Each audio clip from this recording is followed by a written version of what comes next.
Hey, what's up, universe? It's 2:58 p.m. Central Time on Tuesday, October 10th, 2023. So there's a few little inspirations for this video.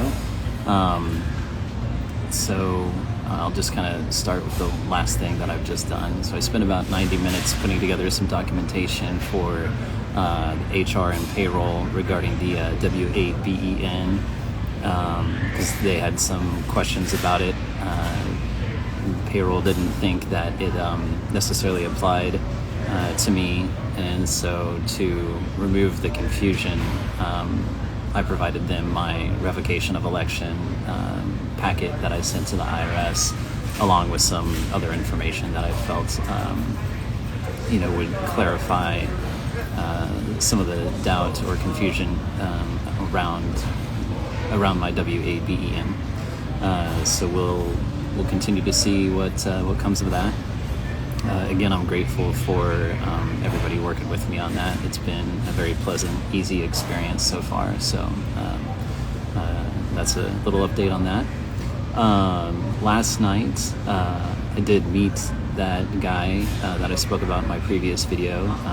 He was here again, and I spoke with him. I was like, hey, I didn't mean to spook you the other night. And he's like, oh, it's okay. He's like, I've stashed some stuff over there before. He is somewhat in the same situation that I am. I don't know his details, or his entire situation. So I offered him, I was like, hey, if you are in the same kind of situation that I'm in, I was like, I have an extra comforter if you would like it or need it or anything like that. And he originally, declined it.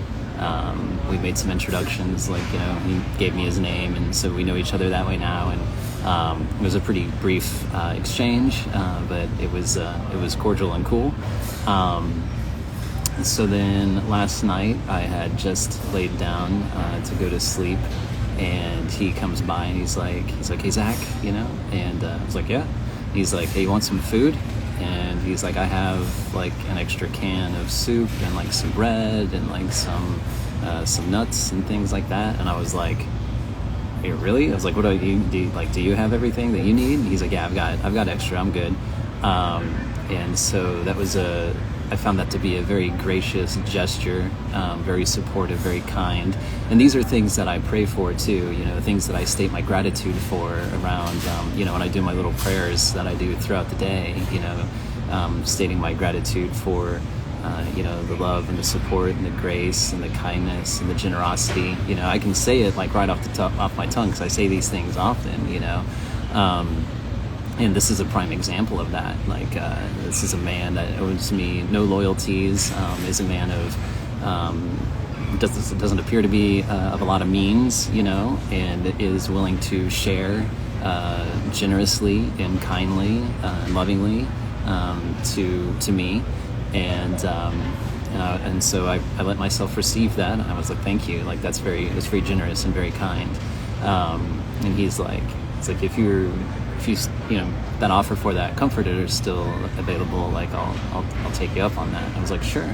I was like, you stay right here, just wait here, and I'll go get it, and I'll be back.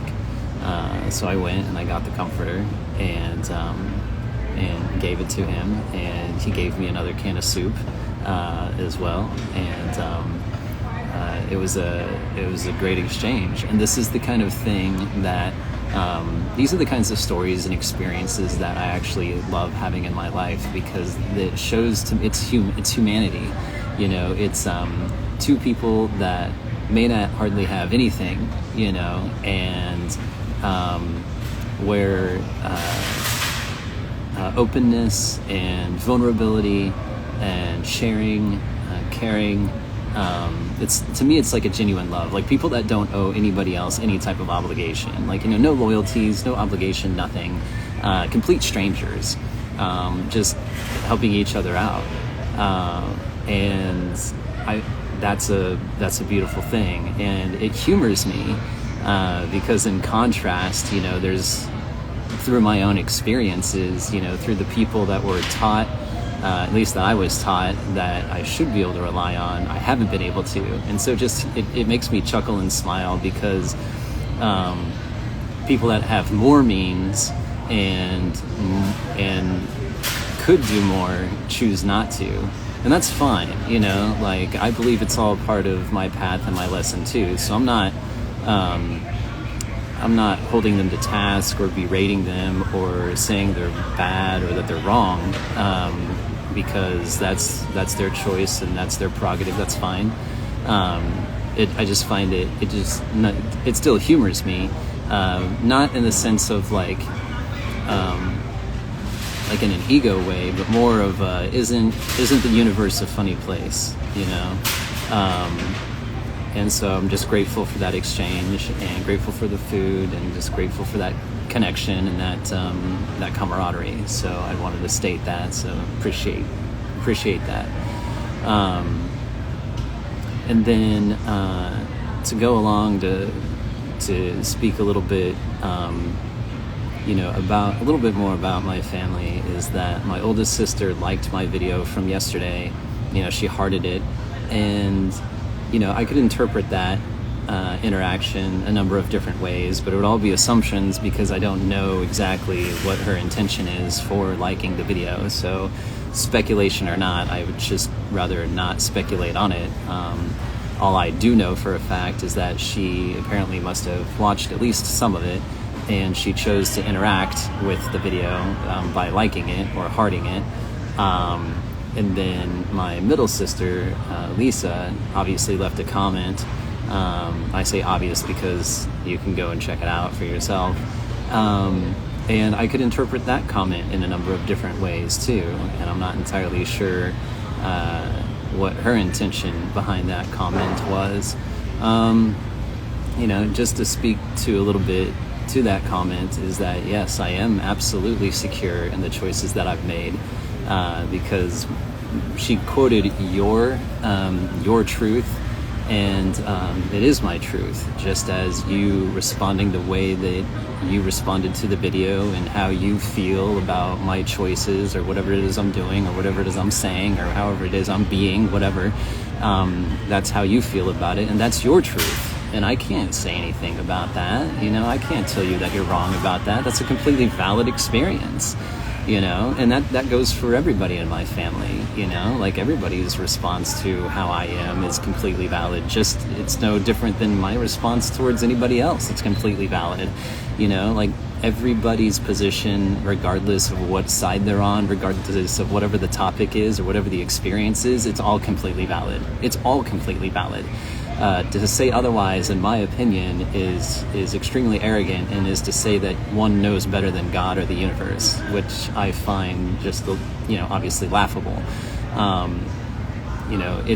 It's all part of the divine design, in my opinion. So for anybody, including myself, to think that they know better,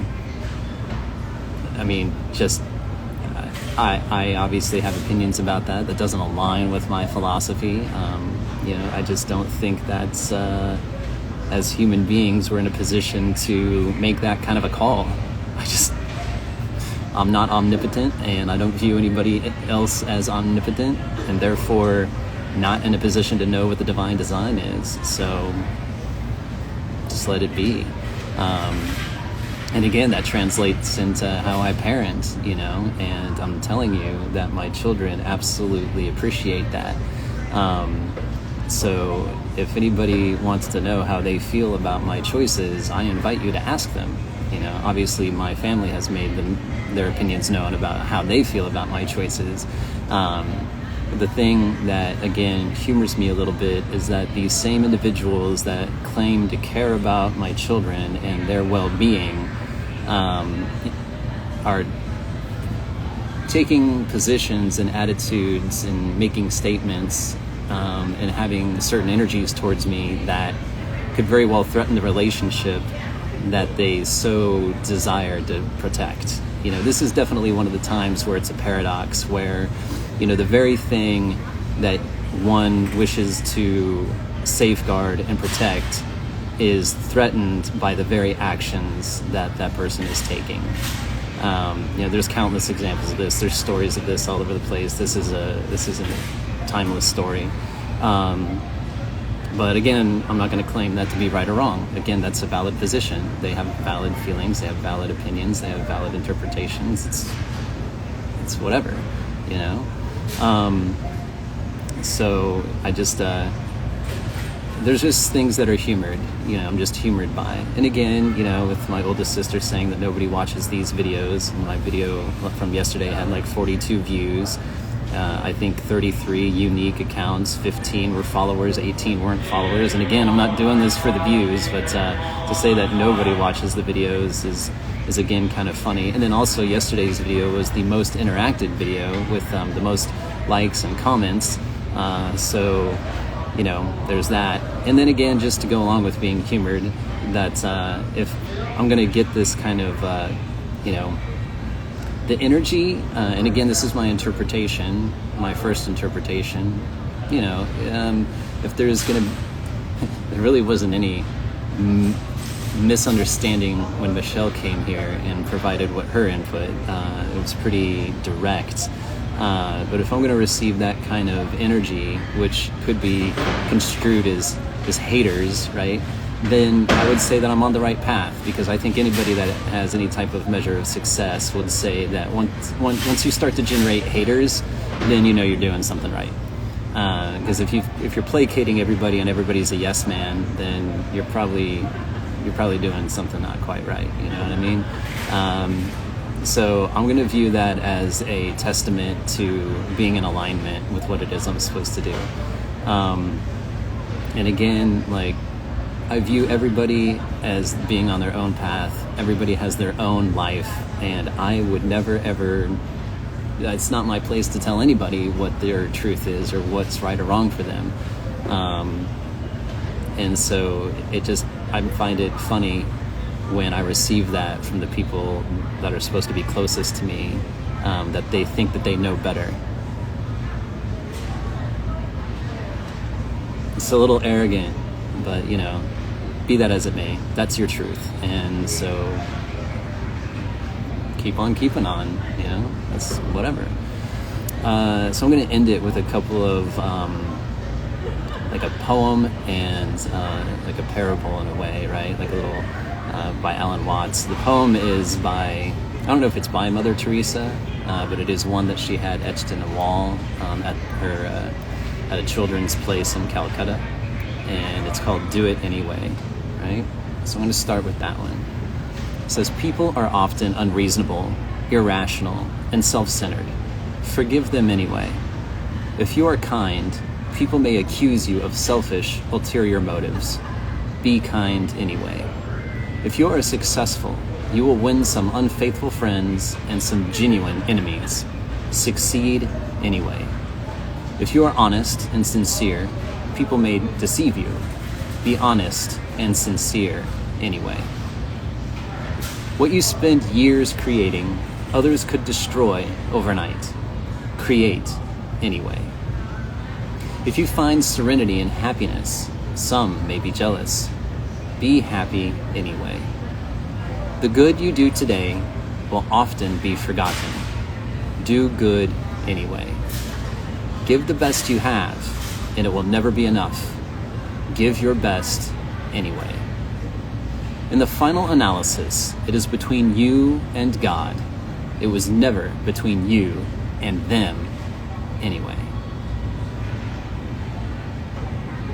Pretty true. Now the last one here is one of my favorites from Alan Watts, and it's the Chinese farmer and a horse. And C.S. Lewis may have spoken to this as well, if I recall correctly. So the parable goes like this. Once upon a time, there was a Chinese farmer who lost a horse, and it ran away, and all the neighbors came around that evening and said, "Oh, that's too bad." And the farmer said, "Maybe." The next day, the horse came back and brought 7 wild horses with it. And then all the neighbors came and said, "Oh, isn't that great?" And the farmer said, "Maybe." And the next day, the son was breaking one of the horses in an attempt to tame it and fell off and broke his leg. And all the neighbors came around and said, "Oh, that's awful." And the farmer said, "Maybe." Then the conscription army, or the army came around the next day to conscribe all the men in the town, but they wouldn't take the son because they had broken his leg. And all the neighbors came around and they said, "Oh, isn't that great?" And the farmer said, "Maybe." And see, it says, Alan Watts continues to say, "The whole process of nature is an integrated process of immense complexity that is really impossible to tell whether anything that happens in it is good or bad, because you never know what the consequences of a misfortune, or you never know what the consequences of a good fortune will be. And so maybe, And so I just want to end it with that. My sister actually just joined, so hey, what's up, Lisa? So there's where I'm at with it. To tell you the truth, that's how I've lived my life for quite some time. And just to go and wrap it up too on this, to speak one more thing about the comment that was left by Lisa on my last video, is that I do know it's all about choices. In fact, I had a podcast called It's a Choice that I started back in 2020, so I'm definitely about choices. We all make them, and we all have consequences from them, obviously, and they all have things that look a certain way. But again, just as this story from Alan Watts illustrates, is that things can look a certain way, but things are often not what they appear. And that is what I've learned, and learning to trust the process and have faith is also what I've learned. So now I'm going to keep on keeping on, and I'm going to allow others to keep on keeping on too. So, all right, I love you guys. I'll talk to you later. Thanks for being with me. Bye.